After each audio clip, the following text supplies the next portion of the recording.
Hello, c'est les Canons Royalties. Alors aujourd'hui, on se retrouve pour une nouvelle vidéo. Nous allons incarner des femmes africaines très puissantes qui ont marqué le monde à leur époque et même jusqu'à présent.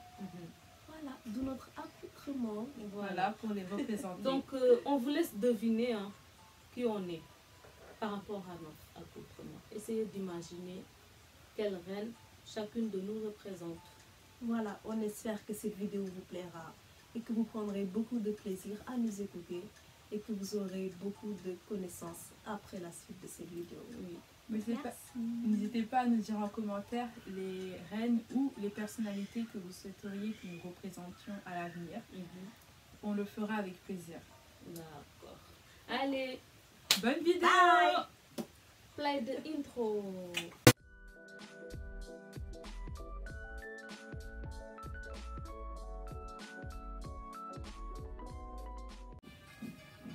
Qui es-tu? Je suis Néfertiti, la belle du Nil, épouse du grand pharaon Amenhotep IV de la 18e dynastie. D'où viens-tu? Mes origines restent très mystérieuses. On ne sait pas exactement qui je suis, qui sont mes parents, d'où je viens, mais je suis arrivée au palais en étant très jeune. Et le jeune prince est tombé éperdument fou amoureux de moi. Comment es-tu montée sur le trône?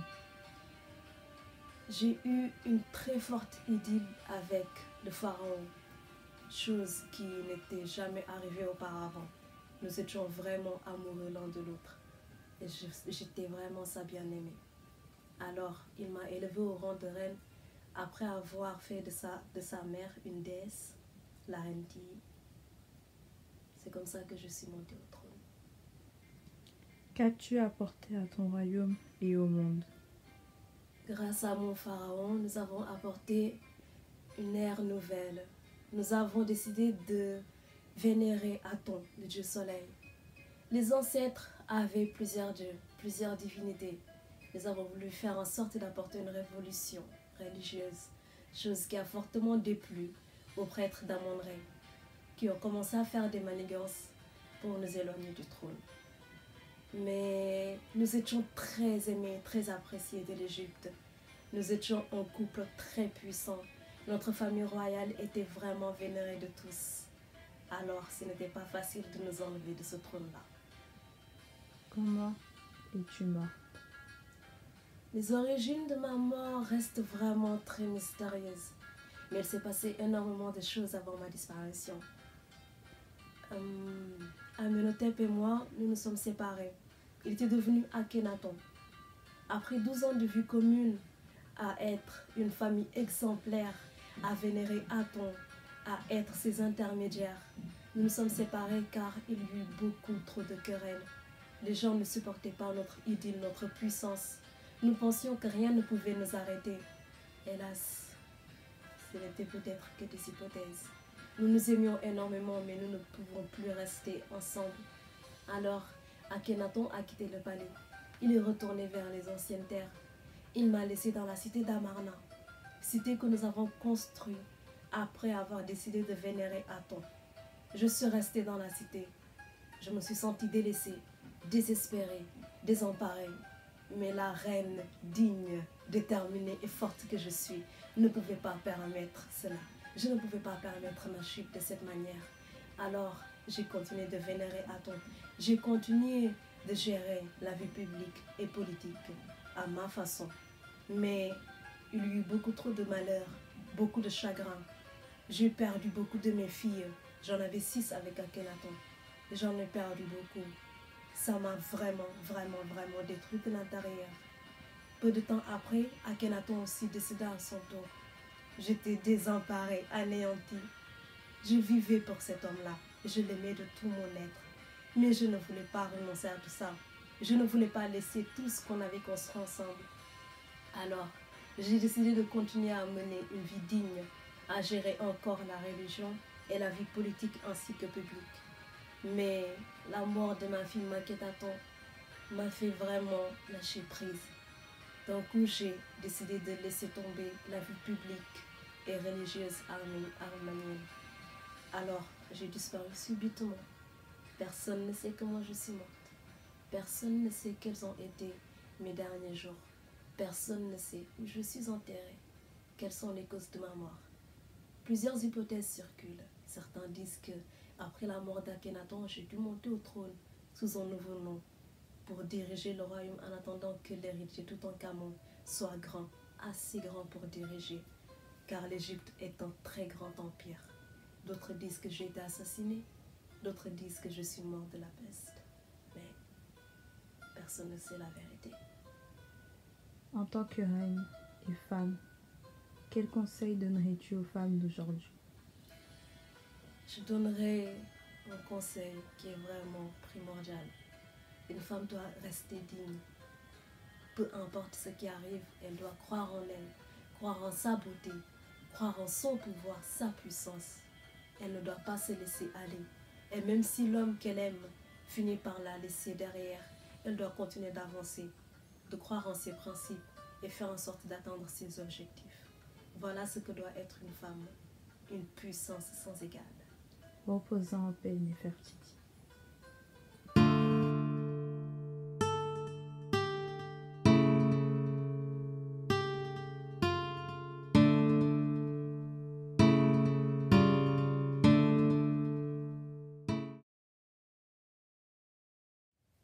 Qui es-tu? Je suis Abla Poko, descendante du peuple Ashanti. D'où viens-tu? Je viens de la capitale Kumasi, de l'actuelle Guinée. Je suis issue d'une lignée royale. Mon oncle, Ossetutu, dirigeant du peuple Ashanti, en était le roi. J'ai naquis et grandi dans cette lignée et dynastie royale. Comment es-tu monté sur le trône? Mon accession au pouvoir fut rude et semée d'embûches. Mon oncle Ossetutu mourut. À la suite de cela, un neveu issu de la famille de la sœur de cet oncle-là devait accéder au trône. Mais celui-ci mourut également peu après. Alors, la logique voulut que mon frère aîné Dakon accède au trône. Mais un oncle issu de la famille régnante ne voulut pas que cela se passe ainsi. Alors, une lutte fratricide se déclencha entre cet oncle-là et mon frère. À la suite de cela, mon défunt frère mourut. Sachant le sort qu'il m'attendait, j'ai dû fuir. Et en me dirigeant vers le fleuve Comoé, j'ai dû faire face à un terrible dilemme. Ce fleuve grondait par la colère. Pour que celui-ci s'apaise, nous devions lui offrir ce que nous avons de plus cher. Alors, l'ensemble des femmes s'abaissa et leur présenta tout l'or qu'elles disposaient, moi y compris. Mais le divin n'en était pas satisfait. Alors, je me tourna vers mon unique fils. Et c'est avec une immense peine que je le pris dans mes bras, que je le serra pour une dernière fois et que je l'ai lancé à même dans le fleuve. Celui-ci se calma, mais mon fils mourut sur le coup. C'est alors que nous avons pu passer. Le fleuve nous arrivait à la hauteur de nos genoux. Nous y sommes passés sans problème. Mais je me tournai vers celui-ci d'un air nostalgique et je murmurai « Baolé, Baoli, Baoli », ce qui signifie « l'enfant est mort ». À la suite de cet événement, le peuple qui m'accompagna durant ma fuite prit le nom de Baolé, à la mémoire de mon fils mort pour la survie de ce peuple. C'est ainsi qu'accédant à de nouvelles terres, je créa mon propre royaume, qui fut l'actuelle Côte d'Ivoire. Comment es-tu morte? J'ai régné au sein de mon royaume, je l'ai réglementé et réglé, et je suis morte naturellement. En tant que reine et femme puissante, Quel conseil donnerais-tu aux femmes d'aujourd'hui? C'est de ne jamais avoir peur d'affronter l'inconnu. Nous sommes réglementés par les barrières de notre vie sociale, de nos proches qui nous disent « mais c'est difficile, tu n'y arriveras pas ». C'est des choses qu'il faut avoir un talent naturel. Ne vous arrêtez pas à ça. Vous le voulez, vous le pouvez. Et si vous ne le pouvez pas, vous l'avez essayé. Aucune personne ne doit être une barrière à votre ambition. Alors continuez de rêver, mais d'agir pour vos rêves. Et n'ayez peur d'aucun jugement, d'aucun regard. Parce que c'est la personne que vous voyez dans votre miroir qui doit être le seul reflet de vos objectifs. Voilà. Repose en paix.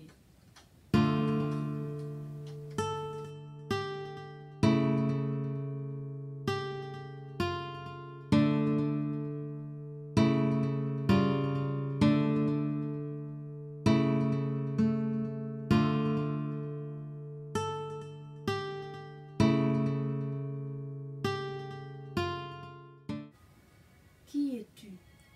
Je suis Hatshepsut, princesse, reine et pharaon de l'Égypte antique de la 18e dynastie. D'où viens-tu? Je suis la fille aînée du pharaon Thoutmôsis Ier et de la reine Ahmès. Comment es-tu montée sur le trône?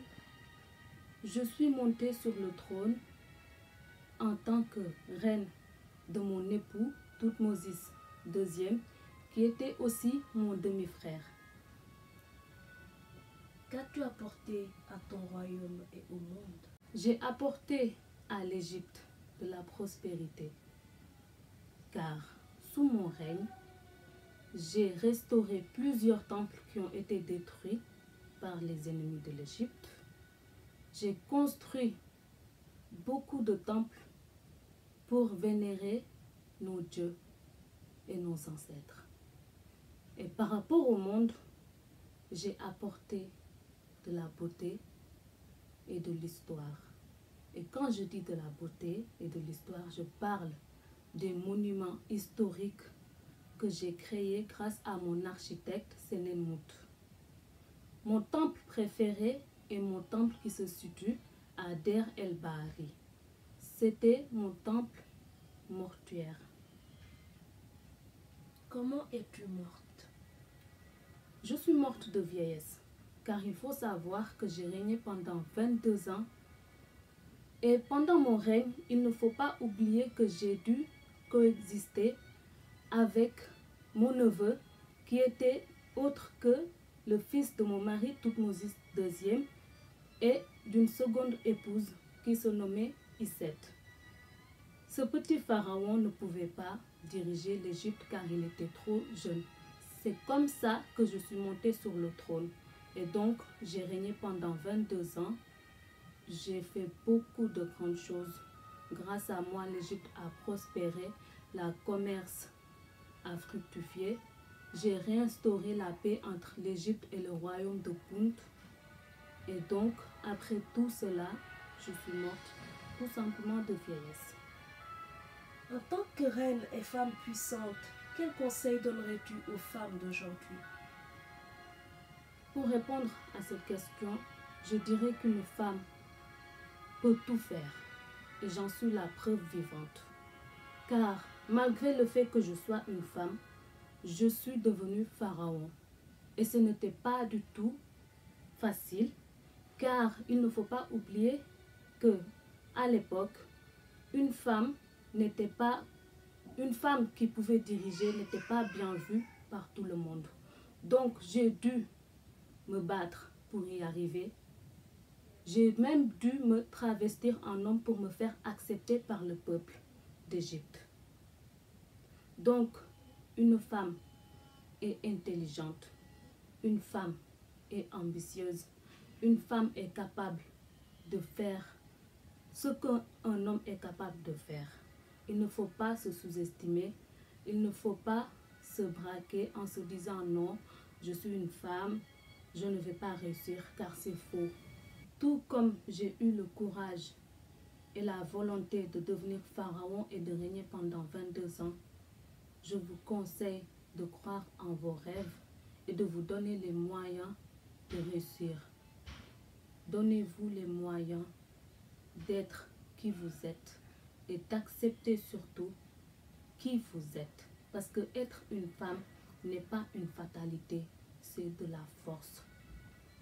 On est une force. Donc, continuez à croire en vous et de vous aimer et de vous faire respecter, que ce soit par la société ou par les hommes.